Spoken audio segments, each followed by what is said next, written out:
don't, but yes. But you really do. Can you ever turn off the hairdresser? I mean, can you ever I don't turn think the you can stylist ever, off? you cannot. That's the honest truth. You can never turn off the hairdresser, but honestly, I don't like judge him for it. I don't sit there, and, if I can do something right there and then, I don't do anything. I just say, I'll see you Tuesday. Yeah, actually your roots are giving me anxiety, so why don't you schedule an appointment? There's dirty and there's flirty. You're at the flirty, but when you get dirty, you gotta come see me with your roots. Ooh, I love that. I want to talk to you about your business. Obviously, this has been a big journey for you. What a journey. Success, failures. What have been your biggest successes? My biggest successes, I would say, is breaking into this business. I was lucky enough to do reality TV. I was on Extreme Makeover, one of my big show, ABC, the makeovers for 5 years. Then I did E! Entertainment for another 5 years on with doing trend reports and just television in general.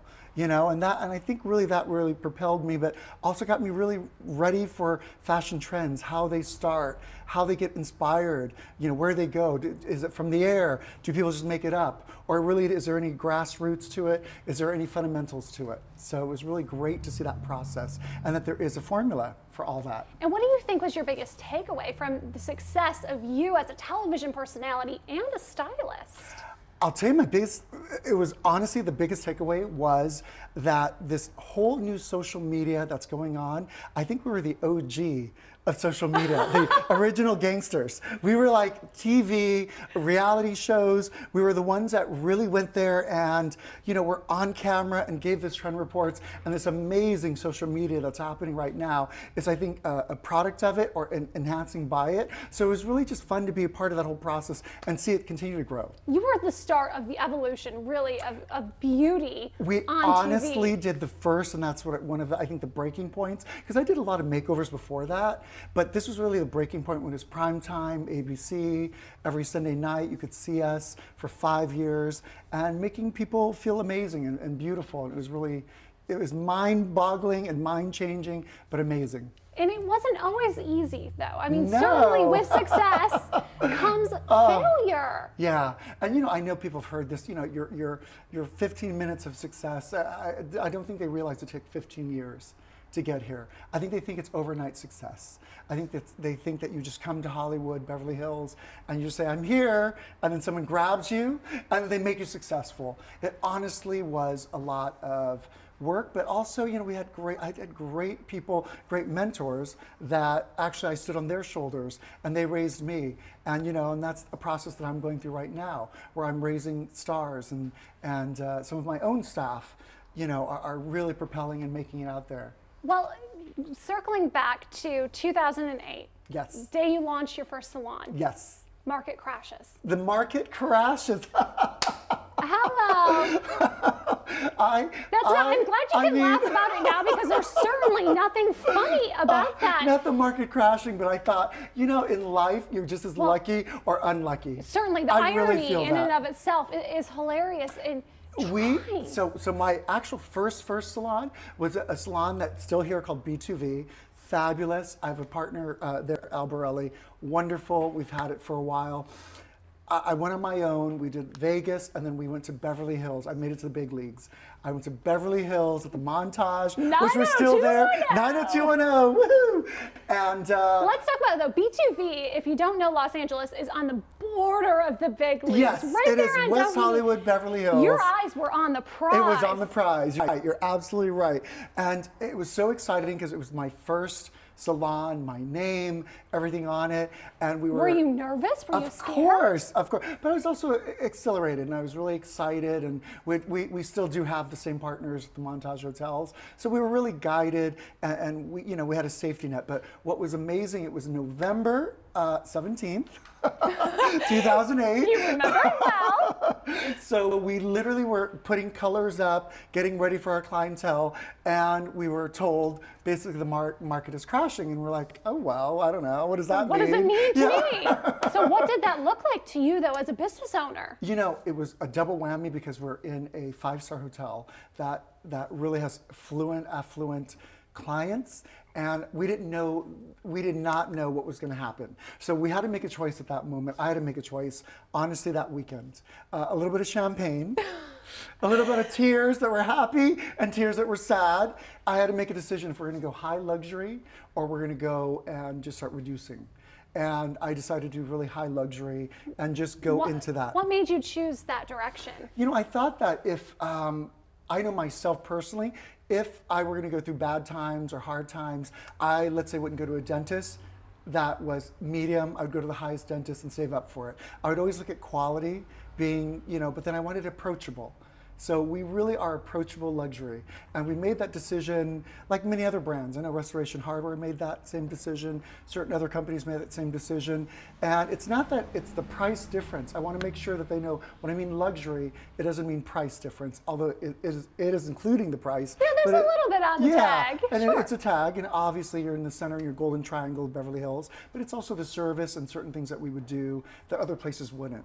And I knew that as a consumer myself, I would want those services, even if I'm struggling. Those are really aspirational things that I want to do. Well, it's interesting, you know, the history has shown that in trying economic times, the sale of lipstick, beauty products, even like pantyhose, it goes up because those are the times when even, you know, we as women really choose to invest in ourselves because the times are hard and we still want to look good. Not only look good, but I think it's an emotional thing. I don't think people realize because your hair looks great, and your hair does look great. Oh, thank you. Thank you. No, really, thank you. No, but it's really an emotional thing. It's an emotional attachment.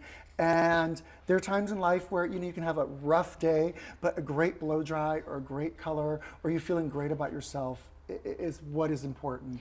And we chose that direction, you know, and honestly, it was innocence. It was not knowing. It was just a gut reaction.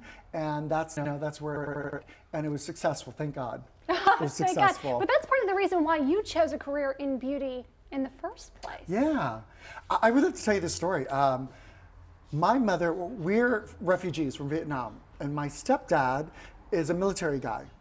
And we lived near this base called Mather Air Force Base. It's no longer there in Sacramento. My mother would go probably every 6 months or once a year to get a makeover at the salon there. And she would feel amazing when she got back. I mean, she'd radiate and she'd just look so great. And I just kept saying, I want that. I want that feeling. I love that. And that was my first exposure to what beauty can do to you. Beauty can really bring the inner beauty out of you.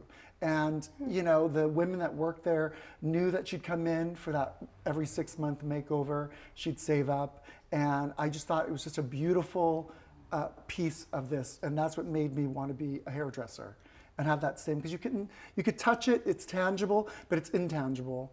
And it wasn't about money, it was just about the feeling. That was just, you know, it's ethereal. It was wonderful. It's a beautiful gift to be able to make somebody feel beautiful. Yeah, and I saw it from my mother working 2 jobs, working really hard, and then she gets this one day where she feels amazing. And that's one of the things that it's passionate for me. But what's interesting is that they don't teach business in beauty school. Oh, so well, you it's go a to hard beauty knocks, school. honey. But how did you learn the business of it? You sleep your way to the middle and you claw your way to the top. No, just kidding. No, I really don't. Maybe. No, I'm kidding. No, I'm actually pretty good. No, you know, it's really one of those things that it's a gut feeling and you've got to react towards that.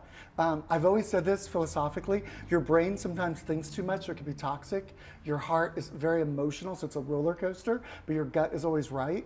And sometimes your gut, you don't like it.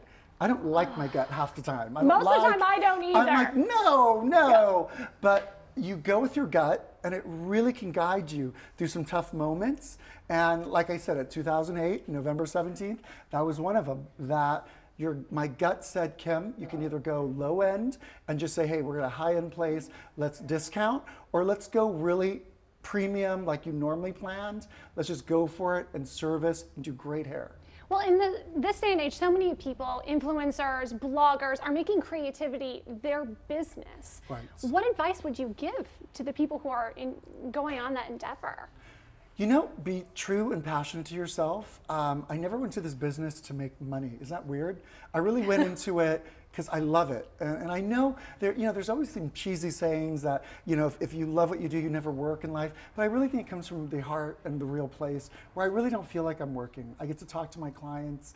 I get to, live a life and, really make the American dream. So I think creativity-wise, if you keep passionate and true to yourself, I think you'll always be true. Now, if it makes money, that's a bonus. Even better. I know, even better. But I think you just have to be true to yourself because we're all unique.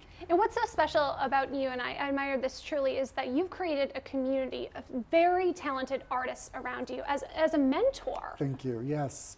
I was so fortunate myself to have amazing people like Christophs and Laurent from Privé, and in New York at The Spot, which was a Bumble and Bumble company, that they really guided me through this, this guerrilla, warfare of hairdressing. And it's great to see my own staff, Rick Henry, who does Katy Perry and goes on tour with her. I myself do Britney Spears, and when I can't, we send one of our staff. So it's great to have this community that has grown beyond me. And they're able to do things and travel and really, explore their inner creativity. What do you think you've learned from being a mentor? What do you think your mentees have taught you? And it's so true. The teacher always learns, right, from the student. Honestly, we all have a place, and it's paying forward is the best thing. I think doing a mentorship you're called to do it. Like, I don't think I ever thought I was going to be a mentor. Is that weird? Like, I never sat there and went, I can't wait to teach people. But I think when you have great advice, or you have some advice, and people take it and they truly take it to heart, and they're successful by it, I think that's really full circle, and that's what happens. There's something so powerful about the validation you receive when you do tell your story and you share your talent. I think even me personally, it's like you hesitate from opening your heart or your world and sharing your story, and when you do, you truly change people's lives. Absolutely. And like I said earlier, being a refugee from Vietnam, my mother and I came here, and to be able to have the American dream, I don't think people right now know what the American dream is. I'm not saying anything political. I'm just saying I think the American dream is a little bit fogged up right now. I think they think it's just about money. And what is it to you? I think it's about family. It's about friends. It's about being true to yourself, being able to be blessed to have, your art pure to what you think it is. I compromise all the time, but in my art, I don't have to compromise. And I think that's really one of the gifts and the beauty of it. Absolutely. And in your art, you are working with some of the most notorious blondes. I mean, you are colorist to the stars. You have a ton of celebrity clients. Who are you working with right now that you can talk about? Well, that's the problem. They are so notorious and sometimes scandalous that we do sign confidentiality. So I can't tell you everybody. Why is that? I mean, let's be honest. We all get our hair done. Why do we need to be secret about it? You know what's so funny? And I'll tell you the truth. What I've noticed with A versus B celebrities, A, they really do have a tight-knit circle. And when I do their hair, you're family. You're into it. So personal things come up. It's like a therapist. Well, that's funny you say that, because I've always had that, like, the hairstylist is your therapist. I'm a hairapist. I'm absolutely a therapist.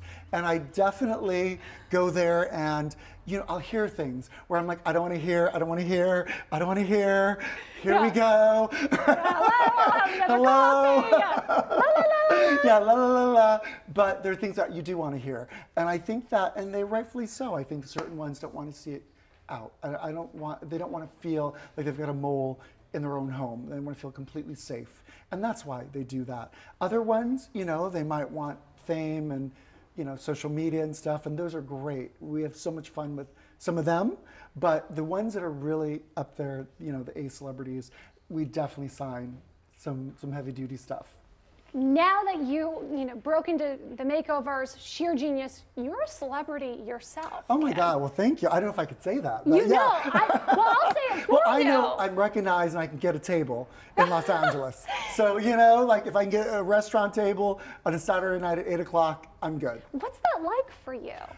It's actually it's so interesting. I think people think LA or Beverly Hills is this community that's not attached. And I really want to share with you, it's a really attached community. Like, for example, Craig at Craig's, I've known him for years. I've known him, oh my gosh, it's been like 15 years now. And he's been the same person he was back then as now. And I think that that internet of community is amazing. So when people do, appreciate it, or hairdressers say, you're the best, I love you, it's great. Because, there's a lot of hard work behind that. Well, your life, though, is certainly under the microscope, even on social media. Yeah. Oh, the good, the bad, the ugly. Honey. How do you deal with that? There are always going to be haters. There's always going to be someone who can, I did a Facebook Live 2 days ago, and someone was mentioning the lighting. Well, we're at the salon. I mean, I don't, we're not like this fabulous place where you can light everything. We're literally at the salon trying to show and educate people with that altruistic, I want to help. And someone's like, your lighting's bad. So it was very much like, wow, okay. Well, the point here is to teach for free. Yeah, but you're welcome. You're welcome.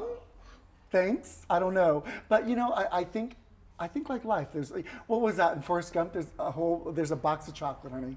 You never know what you're gonna get. Exactly. And I think there's gonna be some nuts in that chocolate. So I think haters are haters. You have a new TV show coming up. Yes. We're so excited about it. Do you think it's gonna be even more into the spotlight? I don't know about that, but I do know that I'm passionate about it is from the hairdresser's point of view, that pure, and I call it a collective consciousness, where you've got, have you ever wondered why designers sometimes gravitate towards the same fashions or the same colors? And that, I really believe there's a collective creative consciousness that they draw from. In this show, we do not only hair, fashion, nails, makeup, it's the whole makeover. And that's what's exciting about it. And that's why I'm excited, because you're going to see creativity from many fields in many ways. So, and we're going to see Kim Vo back on TV. Finally. Well, I've always had little bits here and there, but it's great to have like a weekly show. It'll be on the CW, probably in April, May, Sunday, primetime, 6, 8. Do you like being in the spotlight? I don't dislike it. I just like the part that I think I'm good at it because I'm honest about it. And they're going to see on the show, I'm like Tim Guns, but with probably like an R-rated version of Tim Guns. What do you mean? We could go R-rated right now. This is LA Unscripted. Well, okay, normally I'm a judge on like Sheer Genius and all these other shows in a competition. I'm usually the judge. This one, I'm more of the co-host or the commentary of what you'd see. One of my comments recently was that you have to be careful because that hair could look like you've taken a sleeping pill and a laxative at once. So you don't want to blend the two.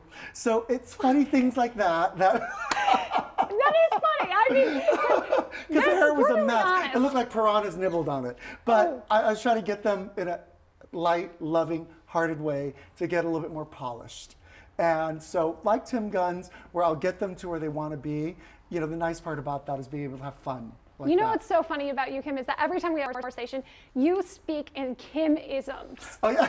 I mean, you are kind of known for your taglines. If you would describe yourself, unscripted, what would you say? It's funny, I'm shy. I'm not one of those that go to a party and goes, I'm here, although I'm a Leo.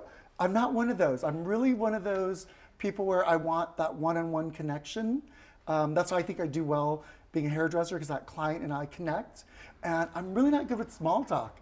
I'm actually really one of those bad dates that instantly goes into let's get married. And what do you think of global warming? Where they're like, I'd like a cocktail, Yeah, hang on a second, man. Hold on. We get married. Menu, please. Yeah, exactly. So, that would be one of the things that I laugh about that people might not know. That is hilarious. Thank you so much for being here today. We're so excited for your new show, What's Next in Your Empire. For more on Kim Vo and LA Unscripted, stay tuned. All right, stay there. We're going to do two things. One, we're going to do, because that was so good, we're going to intro him for the morning show. Great. Like we did. So we're going to put it up there and just bring in the beginning. She's just going to intro you for... Good morning, La La Land. It's the Lala. new... Yeah. We're doing a live show there at 9 in the morning, and we're going to be doing interviews in here. So she's going to throw the interview in here, and we're going to pick up the interview, and you're going to say, we're now here, and Great. so go ahead. Amazing. Let me get my little talking card so it looks like, bang, look at what I just did there. Good morning, La La Land. Okay. All right, go ahead when you're ready. Okay. And we're back on Good Morning La La Land, and I am with Kim Vo, colorist to the stars, icon in Los Angeles. Welcome to the show. Thank you. God, great to be here. Stay by. That's good. We'll play there. Okay. Now we are going to do. We're doing something in the magazine. So your life in 50 seconds. I'm what? Your life in 50 seconds. Oh my gosh. Okay. So you're going to say, I'm Kim. My God. Founder of Kim Vo, salon or whatever Yeah. it's called. And this is my life. Super dramatic. Okay. And then you pause. To camera or just her? To camera. She's a single Okay. thing. And this is my life. Pause. And then you're going to say, I grew up here and moved here. I decided to open this salon. I worked at this dresser. And then I opened this salon, opened colorist and everything else. And then I got a massage. And then I crashed. And then I got this. And then there's things. I really love making people feel good. And this is my life. Okay. Plus anything negative that happened to with tears. Can we show them the quick version? Yeah, look at it. Yeah. And you want to do this too? This camera, this camera, this camera. I'll do this. No, do you want to do like when it gets close to 50? Oh, don't worry Sorry? about it. Oh, okay. It's going to go wrong, I can tell. Because you're amazing. And that's fine. We just did one with him. It took 5 minutes, so we have to 3/4 going with him. They'll edit. And just staying to the camera at the very end. Smiling's allowed. And am I looking at her at all? This is just her. This is just single camera. And this is my life and the camera. This is your life in 60 seconds. This, you know, so you would summarize your life in 50 seconds, you know. Oh my You're gonna- gosh. you're All gonna right. play this, and then, I've never done that. I like and that. then you can have the conversation afterwards. You can fill in some of the gaps that you may miss in the 50 seconds, or not. You can All do right. it all. You're up. So this is my life in 50 seconds, No, right? stand by into this camera here. Okay. Don't look at her. Look at this camera here. Okay. I'm Kim Vo, founder of Kim Vo. Oh, and just go right into it. And this is my life. At the end. Pause, Okay. and then go into it. So we'll start with that part first. Go ahead. I'm Kim Vo, owner of Kim Vo Salons, and this is my life. Perfect. Let's hear it. So my life's all about being redempted, being raw, real, and relevant. Meaning, I started as a refugee with my mother from Vietnam, came here. My mother worked in nail salons, so I grew up in nail salons, mini malls, would you believe it? And summers were spent way playing video games. What got me to LA is I knew that LA was going to be one of the places that